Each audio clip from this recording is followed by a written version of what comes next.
Good morning my dear student. देखिए आज हम लोग पढ़ेंगे कक्षा 9 सामाजिक विज्ञान। सामाजिक विज्ञान में इतिहास का पहला चैप्टर है पार्ट 1 फ्रांसीसी क्रांति। इसमें भी हम लोग पढ़ चुके हैं, इसमें थोड़ा सा रह गया है और वहीं से आज हम पढ़ेंगे। इसमें है फ्रांस की क्रांति के परिणाम। फ्रांस की क्रांति कब हुई, कैसे हुआ, किस तरह हुआ, उसका परिणाम क्या रहा। अब हम पढ़ेंगे फ्रांस की क्रांति के परिणाम। क्या पढ़ेंगे? हाँ, फ्रांसीसी क्रांति के परिणाम। हमारा चैप्टर नेम है फ्रांसीसी क्रांति और यह है आपका पार्ट 1 फ्रांसीसी क्रांति। अब इसमें ज़्यादा हम लोग पढ़ लिए हैं, थोड़ा सा रह गया है, वही आज ख़त्म करना है।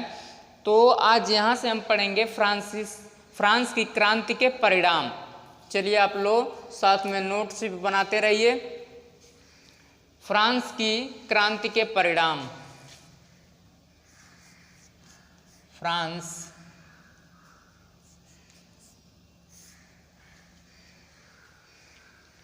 फ्रांस इस पर ऐसे भी लिख सकते हैं।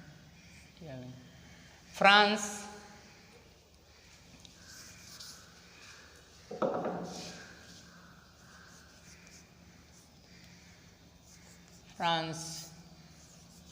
की क्रांति के परिणाम।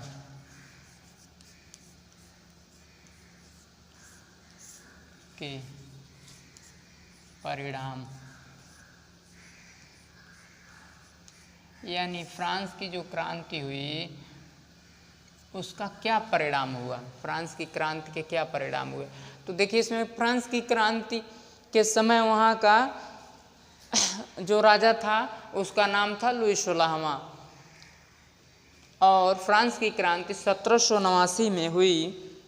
और यह जो लुई 16वां था एक बहुत विलासिता पूर्ण जीवन व्यतीत करने वाला और अय्यासी किस्म का व्यक्ति था। जब उस समय प्रजा भूखों मर रही थी तो इसको उससे कुछ वास्ता नहीं था, ये अपने विलासितापूर्ण जीवन में लगा हुआ था। और जो है ऑस्ट्रिया की रानी थी मारिया एनोत, जो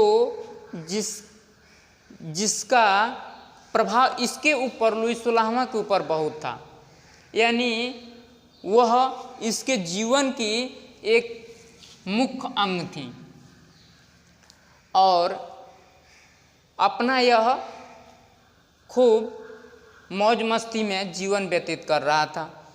और मात्र 20 साल के उम्र में, ये लुई 16वां की बात हो रही है, मात्र 20 साल के उम्र में जो है ये राजा बना।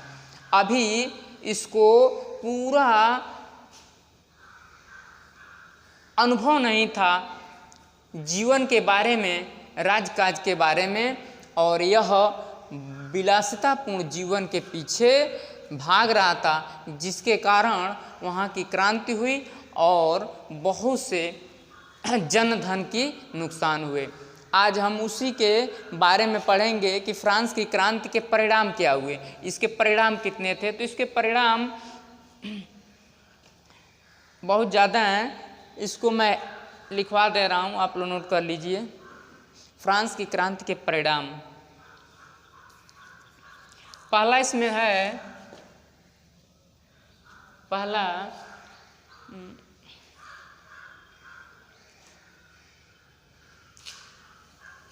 राजतंत्र की समाप्ति।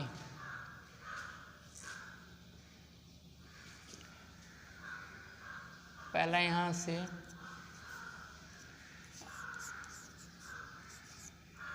राजतंत्र की समाप्ति, यह राजतंत्र की समाप्ति हो गई। राजतंत्र की समाप्ति हो गई। इसके परिणाम स्वरूप जब फ्रांस की क्रांति हुई तो राजतंत्र की समाप्ति हो गई। दूसरा है सामंती व्यवस्था। दूसरा है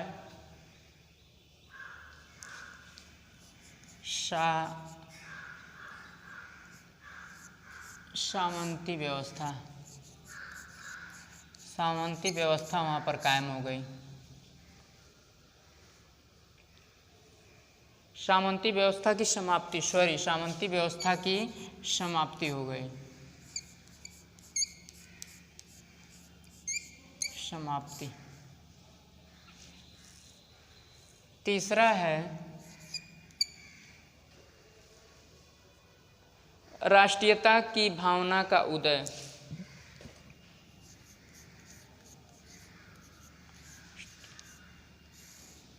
राष्ट्रीय भावना की का उदय हो गया। जो लोग देश के बारे में नहीं सोचते थे वो लोग भी अब देश के बारे में सोचने लगे, यानी राष्ट्रीय भावना का उदय हुआ। प्रशासनिक एकरूपता। चौथा है आपका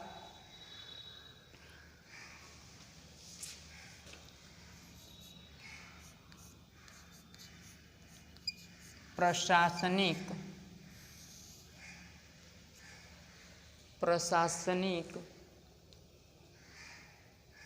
एकरूपता।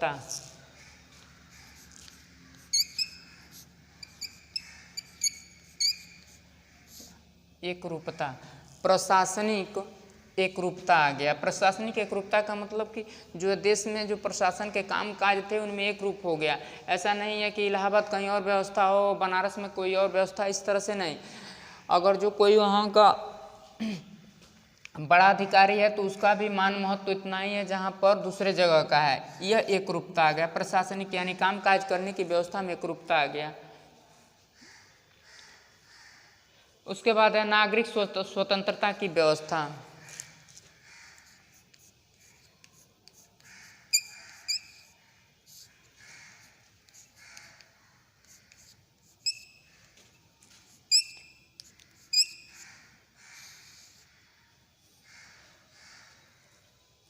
नागरिक स्वतंत्रता की व्यवस्था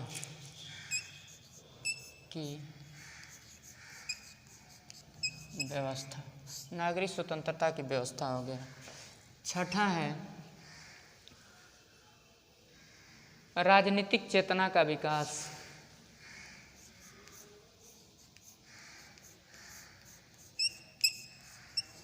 राजनीतिक चेतना का विकास। राजनीतिक चेतना का विकास हो गया।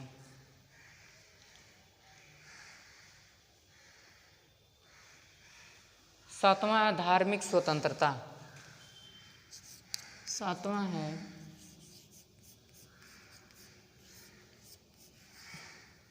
धार्मिक स्वतंत्रता। धार्मिक स्वतंत्रता।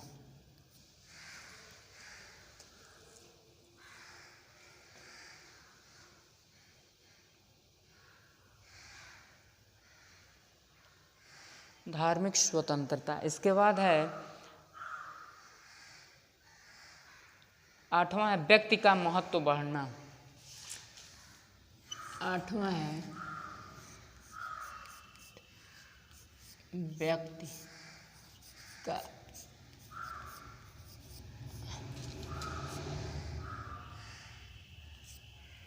महत्व बढ़ना।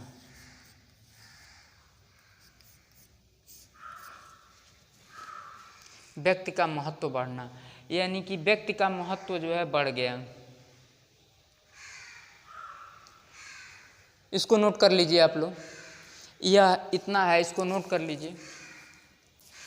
राजतंत्र की समाप्ति, सामंती व्यवस्था की समाप्ति, राष्ट्रीय भावना का उदय, प्रशासनिक एकरूपता, नागरिक स्वतंत्रता की व्यवस्था, राजनीतिक चेतना का विकास, धार्मिक स्वतंत्रता, व्यक्ति का महत्व बढ़ना, यह 8 पॉइंट हमारा हो गया।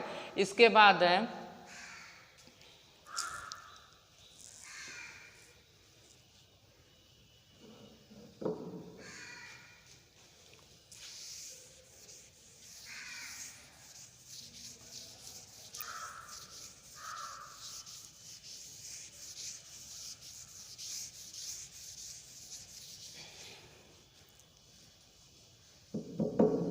इसके बाद है 8 तक हो गया था।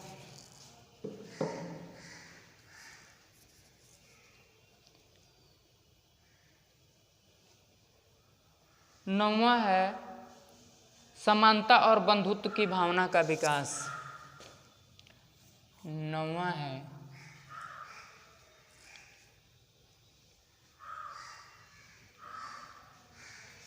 समानता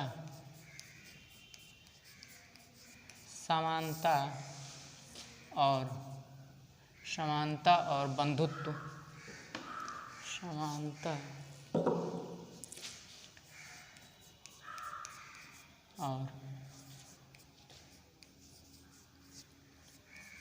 बंधुत्व की भावना का विकास कह रहा है। समानता और बंधुत्व की भावना का विकास हो गया। 10वां है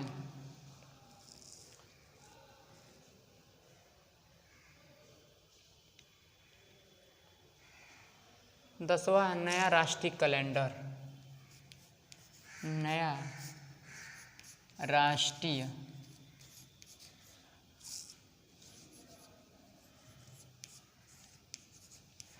राष्ट्रीय कैलेंडर यह बन गया। 11 है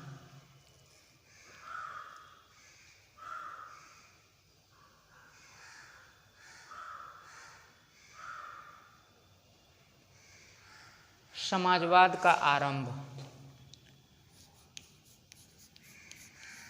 समाजवाद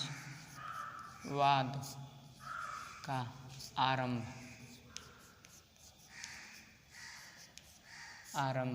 यह समाजवाद आरंभ हो गया।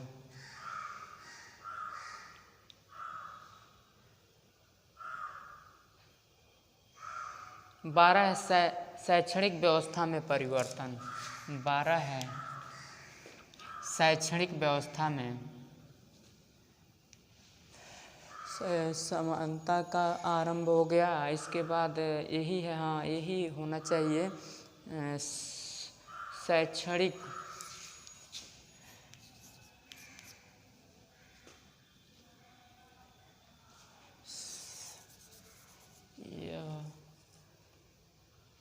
शैक्षणिक हाँ यही है शैक्षणिक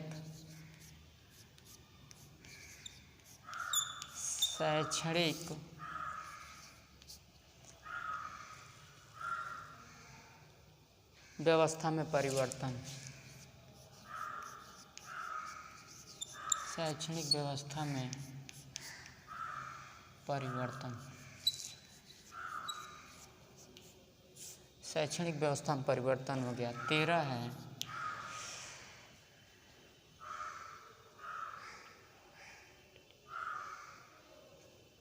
मीटरी प्रणाली लागू। एक होता है मीटरी प्रणाली लागू। मीटरी प्रणाली लागू हो गया वहाँ पर।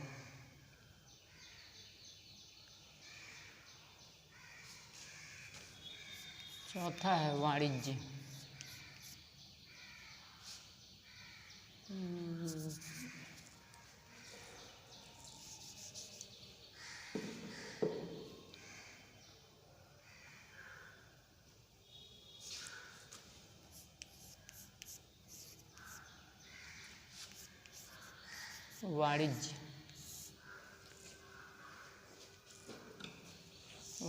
वाणिज्य ही है। वाणिज्य व्यापार की वृद्धि।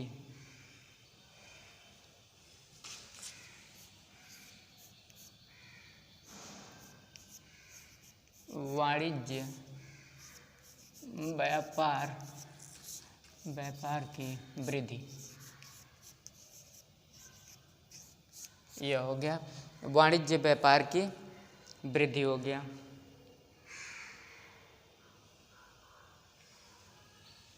इसके बाद नेक्स्ट एक पॉइंट और है आपका 15 पॉइंट है आपका। ये तो हो गया हमारा वाणिज्य व्यापार की वृद्धि 15। एक पॉइंट और है, अच्छा हाँ, एक पॉइंट आपका याद आ गया, वह है नेपोलियन का कानून संग्रह।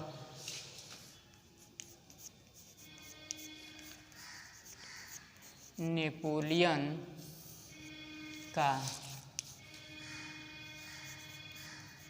कानून संग्रह। ठीक, इतना पॉइंट है, नेपोलियन का कानून संग्रह। यही जो है फ्रांसीसी क्रांति के परिणाम थे, इतने। इसको नोट कर लीजिए। यह हमारा चैप्टर ख़त्म हो गया, ये चैप्टर हमारा ख़त्म हो गया। इसके बाद नेक्स्ट चैप्टर हम पढ़ाएंगे, इसको नोट कर लीजिए। यह हमारा 15 कारण थे फ्रांस की क्रांति के परिणाम के। Thank you.